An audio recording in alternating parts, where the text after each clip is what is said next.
Allez. Nous et Jean-Marie, dit Gemermad, puis avons da gozé al dom, un tammig de ce cheu, zo bet l'an dernier, gwechal goz, et très Jacques en office. Ja, très ar Jacques, oa Ioankis Kristen ar mechou, e brezounek.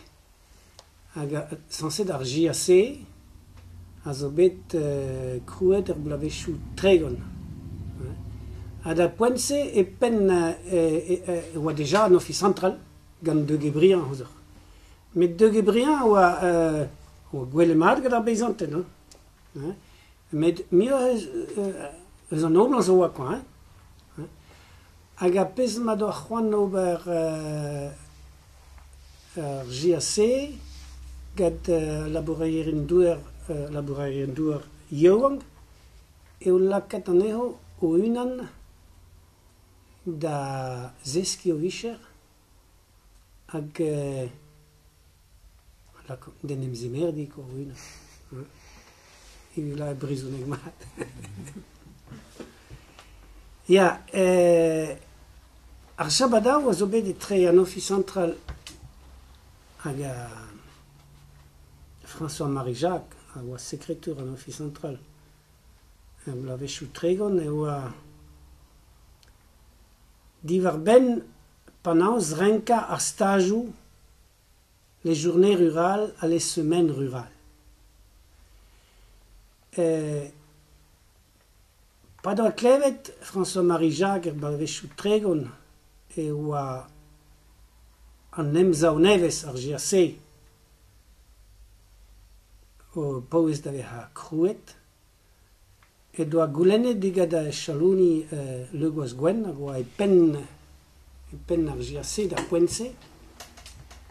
Ma bremma, me ginnig deoc'h ma keroc'h, me eus an office central, renka stajou vid ar yaouan. A deoc'hi da zon da zigas en dramenak mioc'h quoi da yaouan. O pala do la var enoe chalouni le goaz gwen, me ouz da renk an traoù. Dan eskopti, da veleien eo, da veza e pen ar stajou. Setu François-Marie Jacques a doa respuntet d'ar chalouni, selou. An office central a zo gwesta walach da ober war dro micher a labourdouer. Deomni an office central danvez ar skian a danvez ar speret, a deoc'hi beleien ma keroc'h danvez an ene. Hag ahe ar velin n'int ket bet a du dostu. Setu eus bet e pad pennat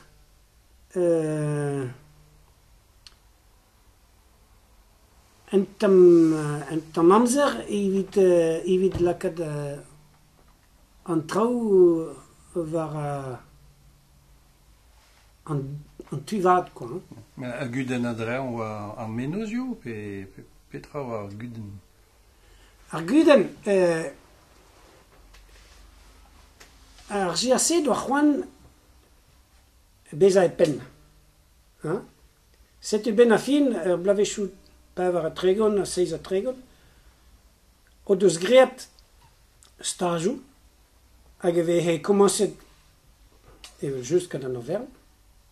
Da houde François-Marie Jacques, non, da houde mlakom visan fave beleg a oa pen ar JAC, a gozet war ben panaos behet pen e pen ar 20.000, panaos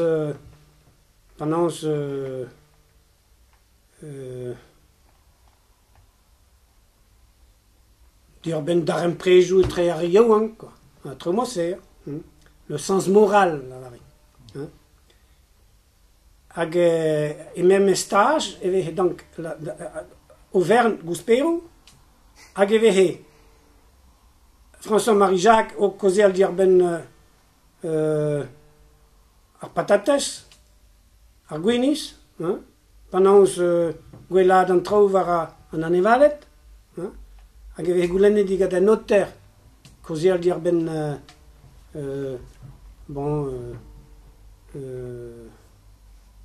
an atanchou an ahan, quoi. A ben a fin en gavet da veha adu. Hag a darez bet chabadao, pe tamik freuz et treho, quoi, commençant ar brezel d'ar blavez daou a daou ugen. D'ar poense petin a doa c'hoant laka de eskraban e zaouarn, quoi, var ar yoankis. Hag eus begred pendant la corporation. La corporation. Hag a dare eus bet chati treho ec'h lakad an traoù a chamblez, quoi. A corporation a doa c'hoant ober e stajou e unan. Bon. Ça a tout. A pez ma c'hoant lavaret dir ben ar poense, quoi. Et tre blavechou. Tregon a daou ugen. An dud a lavar an office central hag ar GAC a zo betao a zo eus ket kuden de treho. Me lavar eus bet poan me stal. Daoust hag un goude ar brezel e oet an traoù var an tual. Pas d'ar brezel, a goude ar brezel, me gastin an office central a oa just syndicat a ludu. Setu ar yaouang a oa o klask kalz a draoual. Hag e pas d'ar brezel, deus desk kalz a draou var an traoù modern, quoi. Hag o da c'hoant renevezitou. Setu an office central zo belaket un tammig a gostez, hag a dre. Hag blavechou triugen a eus beber e tre hoi a gastin. A zaleg ur blavechou anterkant, na pemag anterkant, a riaouan bet savet, a bet desket gant ar GAC, a deus roet da gompren oa poen chanchon traoù.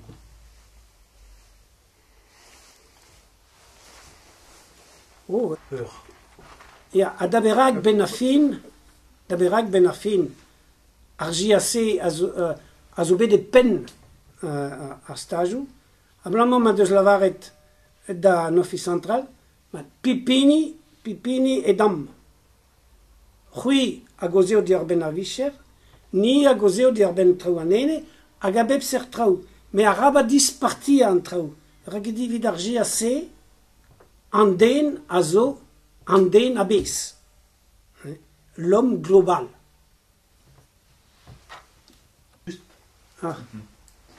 Ken kalz e Ah, petra peus prene... Non, il y a un intra, juste. Ah.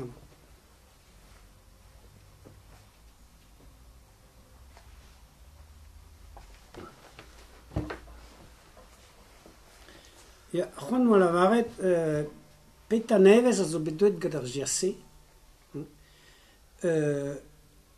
Me gastin a raog ar GAC eo meor tud desket a tud an noblans, a tud a gapacité, quoi. Hag oa o klask gwelad an traoù war a labourdouer. E kreiz a c'hanvet non tekan, ya. Non tekan, 1840. Triva ha da ugen. Eus bet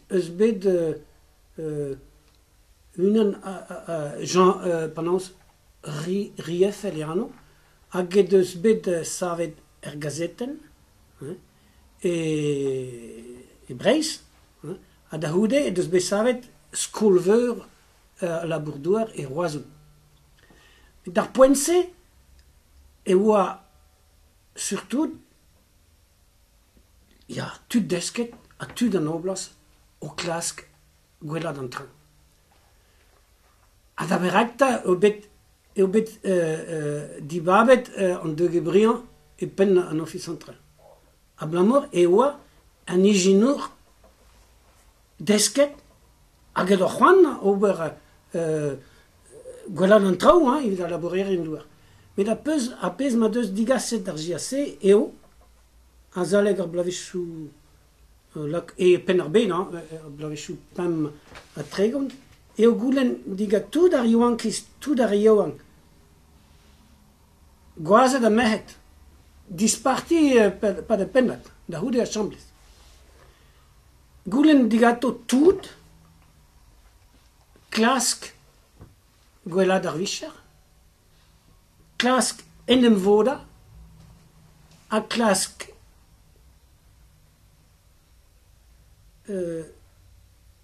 un dramenak da velad peptra en drodeho, quoi. A deho da zeski beva a chamblez, da zeski da kom kozel dir a gandu, hag pouir oan chomet a za da berverzek bos a za eus skol, eo ar JAC an deus desket deho. Mon var a rak.